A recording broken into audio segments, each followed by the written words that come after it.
कुछ ये कहते हैं यार हम यूपीएससी करने आए थे, क्रैक नहीं हुआ तो अब हम कुछ नहीं करेंगे। जब ये थ्योरी वाली बुक पढ़ोगे तो आप एकदम कॉन्सेंट्रेट होकर पढ़ पाओगे, क्वेश्चन यहाँ से बन सकता है। मेरे एमए डिग्री चल रही है, फाइनल ईयर के अंदर हूँ और उससे पहले ही मेरा नेट जेआरएफ हो गया। नमस्ते दोस्तों, मैं हूं शिवम दिवाकर। आपकी और हमारी दोस्ती काफ़ी अच्छी होती जा रही है डे बाय डे और काफ़ी ज़्यादा प्यार देते हो देश भर से। मैं आपका धन्यवाद करना चाहूँगा। और आज हमारे साथ में हैं दिनेश पटेल। ये पहले यूपीएससी की तैयारी करते थे और दृष्टि के स्टूडेंट हैं। इन्होंने दृष्टि को ज्वाइन किया था और इनको जो सफलता मिली है यूजीसी नेट जेआरएफ में मिली है और उसमें जो भी हाल ही में रिजल्ट आया उसमें इनकी जो परसेंटेज है वो 98.30 है। और इनको ये जो सफलता मिली है ये जो मुखर्जी नगर से थोड़ा दूर रह के मिली है। और मैं देख भी रहा हूँ क्योंकि बहुत सारे जो एस्पायरेंट हैं, चाहे वो यूपीएससी हों या फिर एसएससी के हों, आजकल मैं ज़्यादातर देख रहा हूँ जो सफलता मिल रही है वो मुखर्जी नगर से दूर रह के मिल रही है। पहले मैंने एक जो सर थे जो आईपीएस बने थे वो संत नगर में रहते थे। कुछ दिन पहले की बात है जो मैंने अपने चैनल पे इंटरव्यू डाला था। उससे पहले जो सीडीपीओ साहब थे गोरखनाथ पांडे और एक अभिषेक कुमार राय भाई, वो दोनों भी सिलेक्टेड हुए थे। वो एक गोपालपुर में रहते थे और एक गांधी विहार में। उसके बाद में एक बनवारी लाल जी थे, वो यहाँ पे वजीराबाद में रहते थे, पीछे ही गली नंबर 6 में। ठीक है, उनका राजस्थान में हुआ था सिलेक्शन। और ये भी जोधपुर से हैं, इनका भी यूजीसी नेट जेआरएफ में सिलेक्शन हुआ है। तो ये भी मुखर्जी नगर से दूर रहते हैं। अब इनसे ही जानेंगे दिनेश पटेल से कि ये एक यूपीएससी एस्पिरेंट थे और आखिर क्यों इन्होंने यूजीसी नेट जेआरएफ की तैयारी की और फर्स्ट अटेम्प्ट में क्लियर किया। आखिर कैसे, और वो भी विदाउट कोचिंग के, ये कैसे संभव हो पाया, इनसे ही जानते हैं। और क्या अभी ये यूपीएससी के लिए और अटेम्प्ट देंगे, क्योंकि पहले इन्होंने 1-2 अटेम्प्ट दिया भी है। तो इनसे बात करते हैं। आप इस वीडियो को पूरा देखते रहिए और चैनल को सब्सक्राइब कीजिए। सबसे पहले आपको बहुत बहुत बधाई कि आपका यूजीसी नेट जेआरएफ में सिलेक्शन हुआ है। अब मेरा फर्स्ट क्वेश्चन आपसे ये है चटपटा कि आप मुखर्जी नगर से दूर क्यों रहते हैं और यहाँ से आपको ये सफलता कैसे हासिल हुई? मुखर्जी नगर में जब मैंने कोचिंग की थी दृष्टि से, तो वहाँ मैंने मुखर्जी नगर रहता था, बत्रा के सामने मेरा पीजी था। तो पीजी था तो वो पीजी में एक महंगा भी था और जो खाना वगैरह था वो मुझे अच्छा नहीं लगा था। उसकी वजह से मुझे काफ़ी प्रॉब्लम हुई थी। मेरे पेट दर्द की प्रॉब्लम वहीं से शुरू हुई थी मेरी। तो इधर वजीराबाद मेरे फ्रेंड लोग रहते थे, जब कोचिंग में मिलते तो उन्होंने बताया था कि वहाँ रूम अच्छा भी मिलता है, पैसे भी कम हैं और सुविधा बहुत अच्छी है। अब जैसे मैं इस रूम में रहता हूँ, इस रूम की सुविधा बहुत अच्छी है। अटैच वॉशरूम भी है, यहाँ वाईफाई भी फ्री है, हाइजेनिक भी है, साफ़ सफाई रेगुलर होती है और हमारा रेंट भी काफ़ी कम है, 4000 में सिर्फ रेंट है रूम का। और इधर सारी सुविधा जो मुखर्जी नगर के अंदर वो सारी की सारी यहाँ मिल जाती है और उससे आधे प्राइस में मिल जाती है। एक चीज़ मैं आपसे जानना चाहूँगा, आप पहली बार आप दिल्ली के मुखर्जी नगर में कब आए थे यूपीएससी की तैयारी करने के लिए? मैं आया था सितंबर 2018 में आया था। और क्या आप ग्रेजुएशन कंप्लीट करके आए थे या पहले ही आ गए थे? मैं ग्रेजुएशन कंप्लीट करने के बाद आया था। आपका ऑप्शनल क्या था? मेरा ऑप्शनल ज्योग्राफी था मेरा। आप हिंदी मीडियम के छात्र थे या फिर इंग्लिश? मैं शुरू से हिंदी मीडियम के छात्र था। मैं जब आप जोधपुर से चले थे तो आपका एक टारगेट था शायद कि मुझे आईएएस बनना है या फिर आईपीएस बनना है, यूपीएससी क्रैक करना है। तो ये जो यूजीसी नेट जेआरएफ की तरफ कैसे ये माइंड चला गया और आपने फर्स्ट अटेम्प्ट में क्लियर किया, वो भी विदाउट कोचिंग के? ये कैसे हो पाया, क्योंकि जो दर्शक है वो जानना चाह रहे होंगे। सर देखो, मैंने 2020 वाला अटेम्प्ट दिया था मैंने, तो उसके बाद से लगा था कि मुझे तैयारी में थोड़ा और टाइम लगेगा, इसमें तो मुझे थोड़ी और मेहनत करनी पड़ेगी। और मुझे लगता था कि मुझे घर वालों से पैसे नहीं मांग के मैं क्यों ना अपने पैरों पे खड़ा हो जाऊँ, मैं फाइनेंशियली सपोर्ट मिल जाएगा। और दूसरा यह कि फाइनेंशियल सपोर्ट ऐसा जिससे मेरी इससे पढ़ाई डिस्टर्ब ना हो। मेरा ऑप्शनल सब्जेक्ट था ज्योग्राफी का, तो मैंने सोचा मैं एमए कर लेता हूँ, उसके बाद मैं यूजीसी नेट जेआरएफ क्लियर कर लूँगा। तो मैंने एमए का फॉर्म ओपन यूनिवर्सिटी से डाला था, जिससे मुझे ये मेरी यूपीएससी वाली पढ़ाई भी डिस्टर्ब ना हो। और इससे क्या मेरा कॉन्सेप्ट क्लियर थे, मेरे ज्योग्राफी ऑप्शनल था। तो मेरी मेरे एमए डिग्री चल रही है, फाइनल ईयर के अंदर हूँ और उससे पहले ही मेरा नेट जेआरएफ हो गया। ओके, एक चीज़ और मैं जानना चाहूँगा, जब हम यूपीएससी की तैयारी करने के लिए यहाँ पे आते हैं तो कुछ समस्याएं भी होती हैं मुखर्जी नगर में, जैसे कि आपने पहले ही बताया कि पीजी में खाना और स्पेस का प्रॉब्लम होता है। और कुछ लोग ये भी कहते हैं कि सिक्योरिटी का बड़ा फंडा होता है कि तो क्या आपके साथ भी ऐसा कुछ मुद्दा हुआ? हाँ, मेरे साथ भी ऐसा होता। शुरू में आए थे तो हमने पीजी के लिए पूछा था, तो 1-2 ब्रोकर मिले थे हमें, तो उन्होंने हमें पीजी भी बताया था। हमने पीजी देखकर हमें पसंद भी आ गया था। हमारा उस टाइम पीजी का रेंट 8 या 8.5 हज़ार रुपये थे। तो उन्होंने हमसे 30% ब्रोकरी के ले लेते हम मतलब 24 रुपये उन्होंने ब्रोकरी के ले लिए थे, पीजी वाले ने 3,000 रुपये सिक्योरिटी के ले लिए थे। और जब हमने पीजी छोड़ा था तो उन्होंने पूरे सिक्योरिटी के भी नहीं दिए थे, 3,000 में से 2,000 रुपये दिए थे उन्होंने। तो ये प्रॉब्लम आती है शुरू शुरू में आता है तो। और इलेक्ट्रिसिटी यहाँ दिल्ली में फ्री है, फिर भी हमसे इलेक्ट्रिसिटी के पैसे लेते थे। हाँ, ये क्वेश्चन मेरा केजरीवाल जी से भी है और दिल्ली की सरकार से भी है। अगर बिजली का बिल फ्री है 200 यूनिट तक, तो फिर स्टूडेंट से क्यों लिया जाता है? पानी भी फ्री है तो उनको क्यों खरीदना पड़ता है? ये चीज़ें मैं भी जानना चाहता हूँ और आप लोग भी कमेंट में लिखें और वीडियो ज़्यादा से ज़्यादा शेयर करें। अब बात करते हैं मुद्दे की। ये जो यूजीसी नेट जेआरएफ की यूजीसी नेट जेआरएफ के लिए जो बुक लिस्ट है, उस टॉपिक पे बात करते हैं। कहीं ना कहीं जो हमारे दर्शक हैं, दोस्त हैं, वो जानना चाह रहे होंगे कि आपने इसके लिए कौन सी किताबें पढ़ी थी जो बिना कोचिंग के आप इसको क्लियर कर पाए फर्स्ट अटैम्प्ट में। सर देखो, मेरे यूपीएससी में ऑप्शनल मेरा ज्योग्राफी है, तो मैंने ज्योग्राफी की कोचिंग दृष्टि से की थी मैंने। इससे क्या मेरे वहाँ से कॉन्सेप्ट क्लियर हो गए थे। और इसके अलावा मैंने यूजीसी नेट के लिए कुछ स्पेशल ऑथेंटिक बुक भी मैंने पढ़ी थी, क्योंकि उसका थोड़ा अप्रोच अलग है यूपीएससी से। इसमें थोड़े वो फैक्चुअल क्वेश्चन भी पूछते हैं। तो मैं आपको बुक लिस्ट बता देता हूँ। मैं फर्स्ट पेपर के लिए बताऊँगा। पहले मैं फर्स्ट पेपर के अंदर आप ये यूजीसी नेट की ये बुक्स पढ़ सकते हैं आप। ये दृष्टि की है, ये दृष्टि की है। ये अच्छी, इसमें सारे टॉपिक कवर हो जाते हैं आपके। लगभग इसमें 10 टॉपिक है, 10 के 10 कवर हो जाते हैं। जब आप ये बुक्स पढ़ ले तो आप प्रैक्टिस के लिए ये यूथ पब्लिकेशन की आती है। इसमें सारे पुरानी ईयर्स के क्वेश्चन पेपर है, जिससे आपको पता चल जाए कि एग्जाम का पैटर्न कैसा है, क्वेश्चन किस टाइप से पूछते हैं।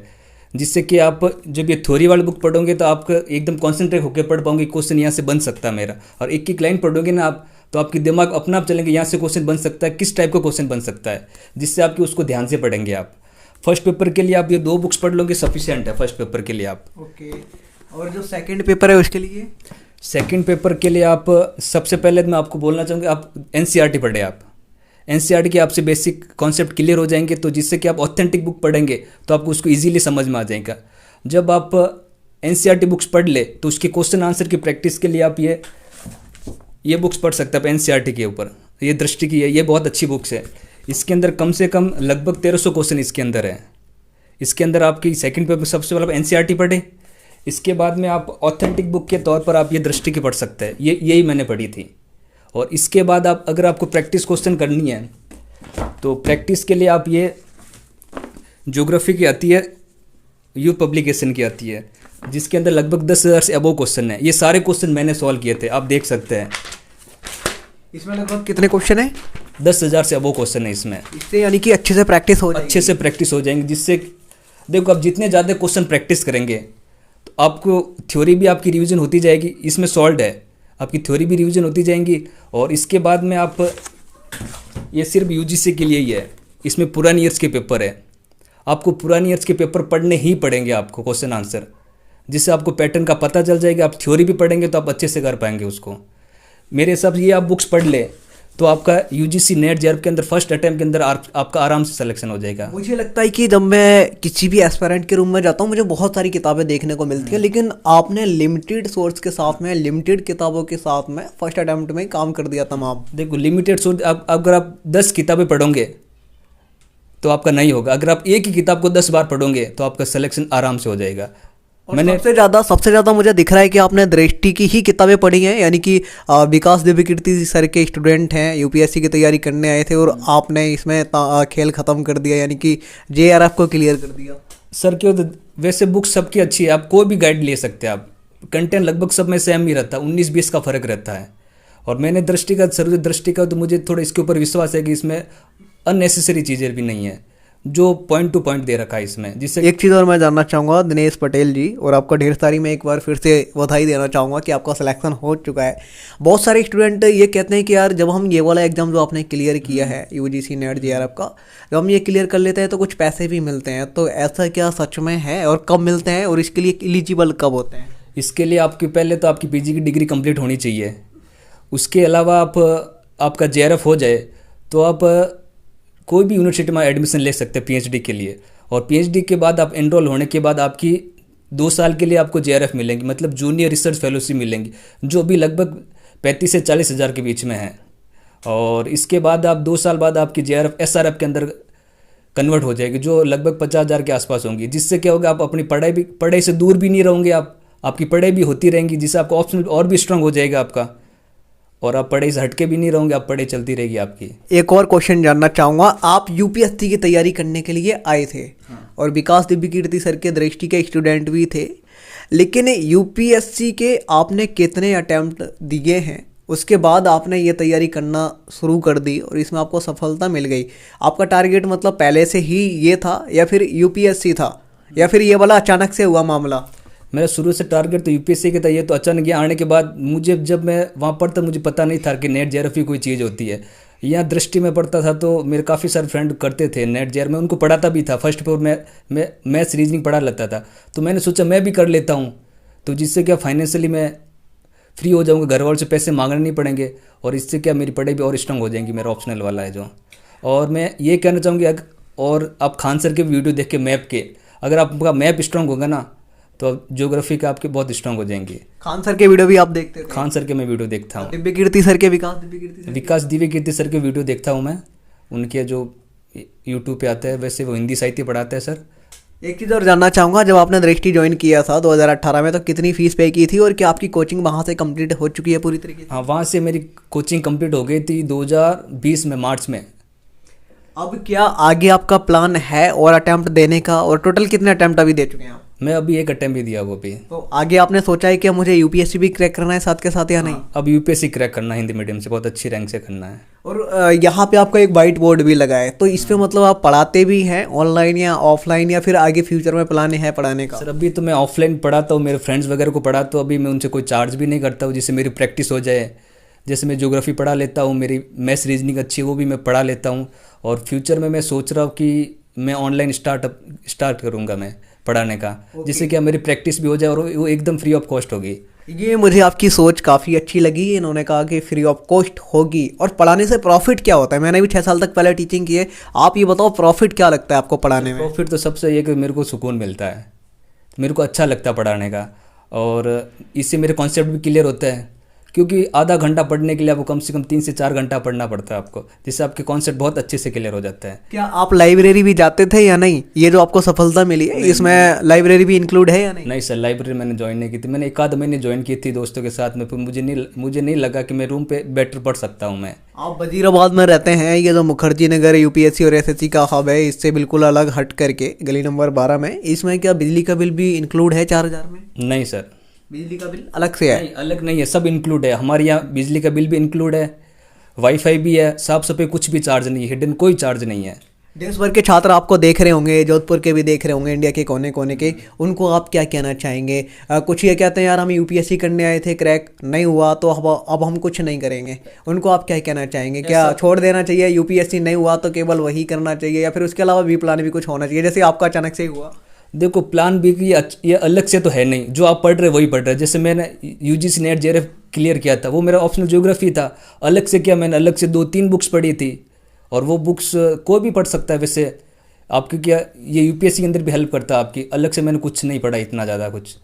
आंसर राइटिंग के लिए आप कैसे प्रैक्टिस करते थे, कितने घंटे पढ़ते थे? आंसर राइटिंग जब मैं कोचिंग करता था तो मैं उसी टाइम कर देता था, टॉपिक के हिसाब से। जैसे सर पढ़ा तो रोज़ के 2 या 3 क्वेश्चन में प्रैक्टिस करता था, और चेक भी करवाते थे। और मैंने दृष्टि में मैंने जब कोचिंग की तो मैंने एक भी टेस्ट मिस नहीं किया था मैंने।